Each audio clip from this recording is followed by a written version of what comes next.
Que Deus abençoe o seu dia.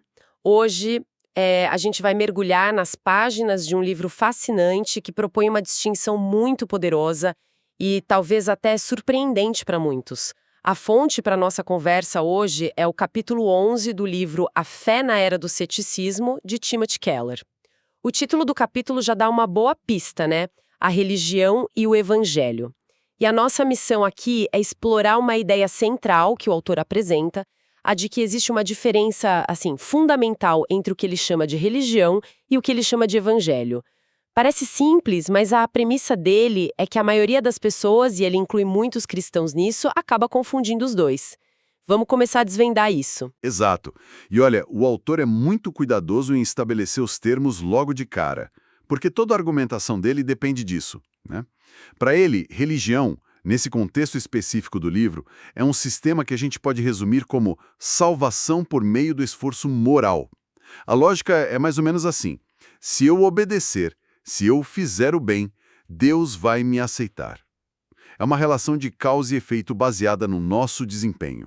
É quase um contrato, então. Eu faço a minha parte e aí Deus faz a dele. Isso. O que, sinceramente, parece bem lógico. É como a gente aprende a operar no mundo, né?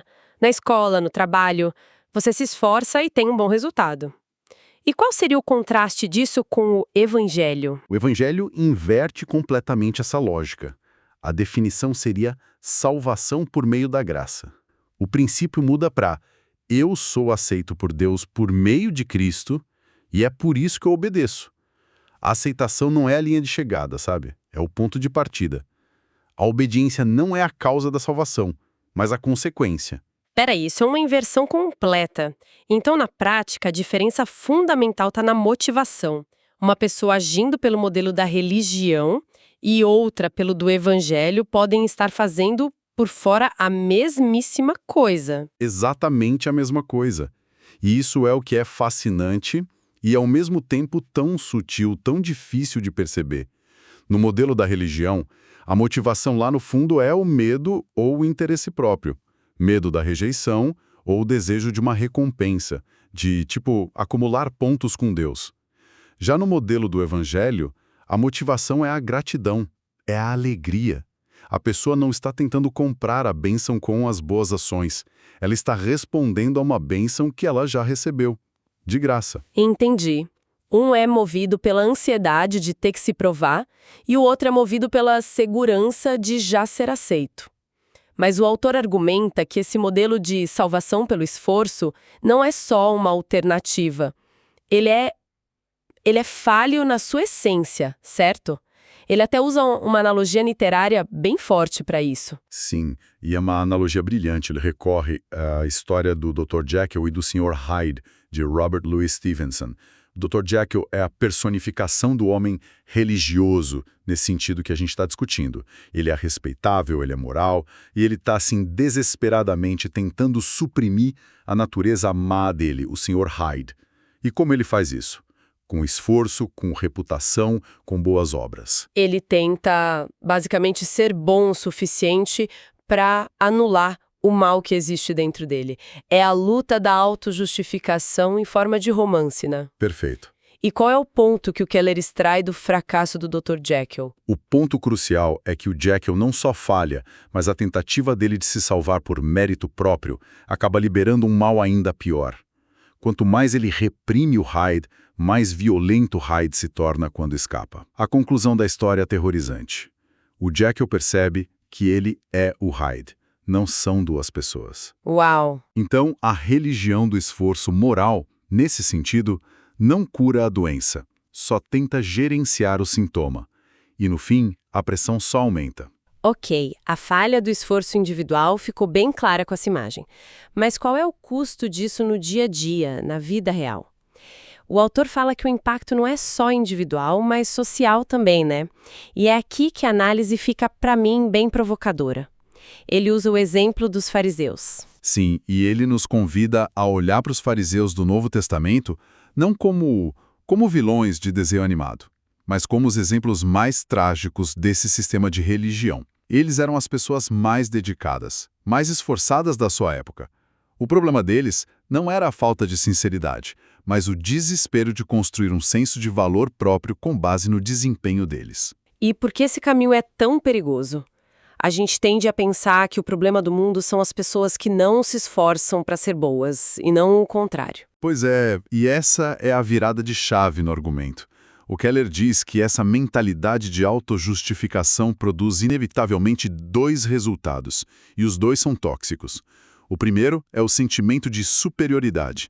Se você acha que está cumprindo as regras, você automaticamente se sente superior a quem não está. Você olha para os outros com desprezo. O segundo resultado é o oposto.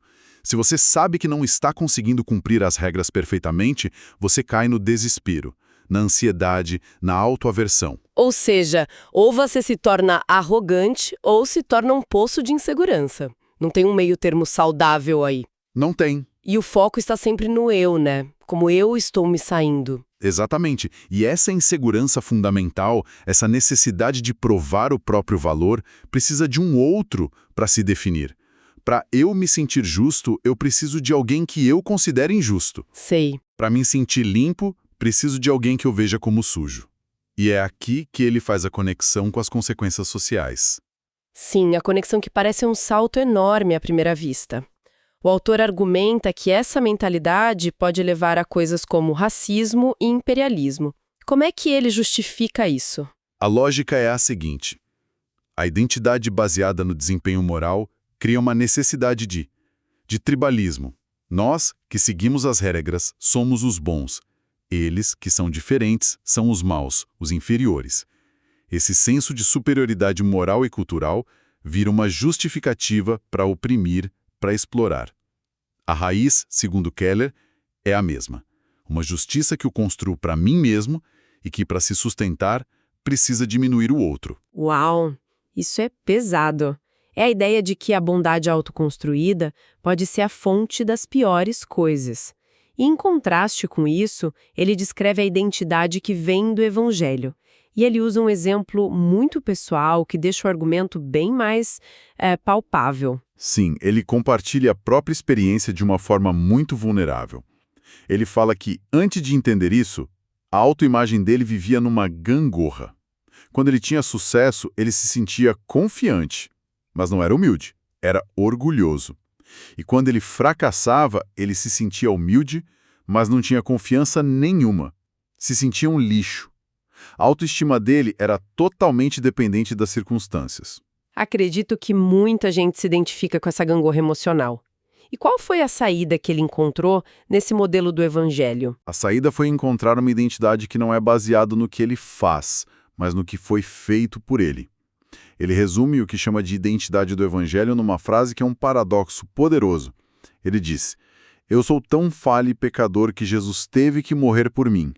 E, ao mesmo tempo, sou tão amado e valorizado que Jesus quis morrer por mim." Nossa, que interessante. Porque isso ataca tanto o orgulho quanto o desespero de uma vez só. Exatamente.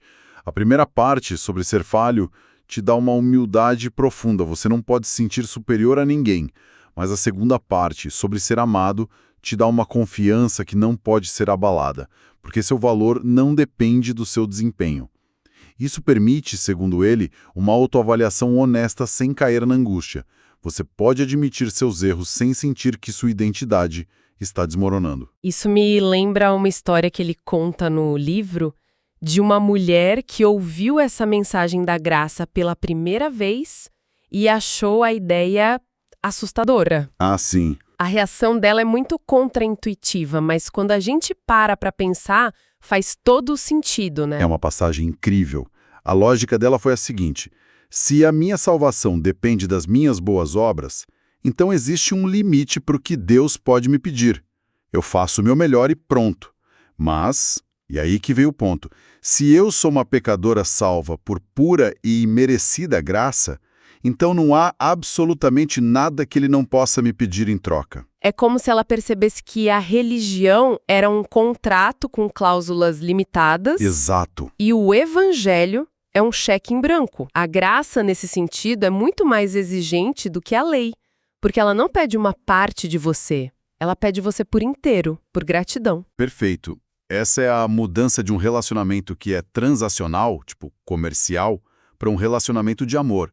Na transação, você faz o mínimo necessário. No amor, você faz tudo que pode, não por obrigação, mas por alegria. E para ilustrar essa transformação que a graça provoca, ele usa outro exemplo da literatura que é talvez um dos mais famosos do mundo, Os Miseráveis, de Victor Hugo. Sim, o confronto entre o Jean Valjean e o inspetor Javert é a dramatização perfeita dessa dicotomia que a gente está falando. O Valjean é um ex-condenado, amargurado, endurecido. Quando ele é liberto, a única pessoa que o trata com dignidade é um bispo. E mesmo assim, ele rouba a prataria do bispo e foge. O típico ciclo, né? Quem foi ferido fere os outros. Mas aí vem a virada da história. A polícia captura o Valjean e o leva de volta. Para ele, era o fim. Mas o bispo, em vez de confirmar o roubo, ele mente. Ele diz que deu a prata de presente e ainda pergunta por que o Valjean não levou os castiçais também. Ele não só perdoa a dívida, como aumenta o presente. E esse ato de graça radical, totalmente merecido, quebra o Valjean. E se torna um novo fundamento da vida dele. Ele passa o resto da história tentando viver à altura daquela graça. É o motor da transformação. E do outro lado a gente tem o Javert. O Javert é a personificação da religião do mérito, da lei inflexível. Para ele, uma vez ladrão, sempre ladrão. Não existe perdão, só justiça e punição. Até que o sistema dele é destruído pela graça, né? No clímax, o Valjean tem a chance de se livrar do Javert para sempre. E, em vez disso, ele o liberta. E o Javert não consegue processar isso. Um ato de misericórdia vindo de um criminoso. Isso não se encaixa no mundo dele. A graça destrói o sistema dele, a tal ponto que a única saída que ele encontra é o suicídio. A história mostra, de uma forma muito dramática, que a mudança de verdade não vem do medo da lei, mas do poder de um perdão que não fazia sentido nenhum. Então, depois de analisar tudo isso, qual é a conclusão do autor no capítulo? Ele está dizendo que o cristianismo não é uma religião. Parece uma afirmação bem bombástica. É uma afirmação que ele faz com cuidado. A conclusão é que a mensagem central do cristianismo não é, na sua essência, uma religião, mas no sentido que ele mesmo definiu no capítulo.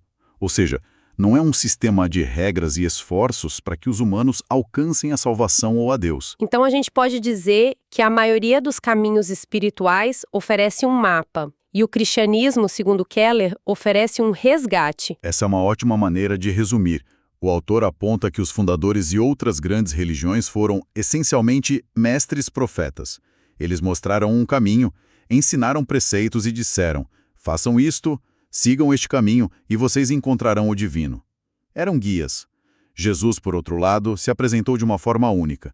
Ele não disse apenas, eu mostro o caminho. Ele disse, eu sou o caminho. A mensagem central dele foi, eu sou o divino que veio até vocês para fazer por vocês o que vocês não conseguiriam fazer sozinhos. Então a mensagem cristã, na sua essência, não é sobre sermos salvos pela religião, mas, como o texto sugere, sobre sermos salvos da religião da autojustificação. Exatamente. Desse ciclo de orgulho e desespero. É uma mensagem de um tipo fundamentalmente diferente. Exato. Não é um degrau a mais na escada das religiões do mundo. É uma escada que desce do céu até a terra, em vez de uma que a gente tenta construir da terra para o céu. Essa é a distinção radical que o autor se esforça tanto para esclarecer. Fica aqui um pensamento final para reflexão, baseado no que exploramos hoje. Se a premissa básica da religião, como definida aqui, é que a gente se esforça para chegar a Deus, e a do Evangelho é que Deus se esforçou para chegar até nós, como essa diferença de direção muda a maneira como vemos não só a nós mesmos, mas também as pessoas ao nosso redor no dia a dia. Muda a forma como lidamos com o fracasso, com o sucesso e com aqueles de quem a gente discorda. Esta foi apenas uma parte da nossa análise do livro A Fé na Era do Ceticismo. Teremos um novo episódio em breve para continuar explorando as ideias de Timothy Keller. Que Deus abençoe todos os ouvintes.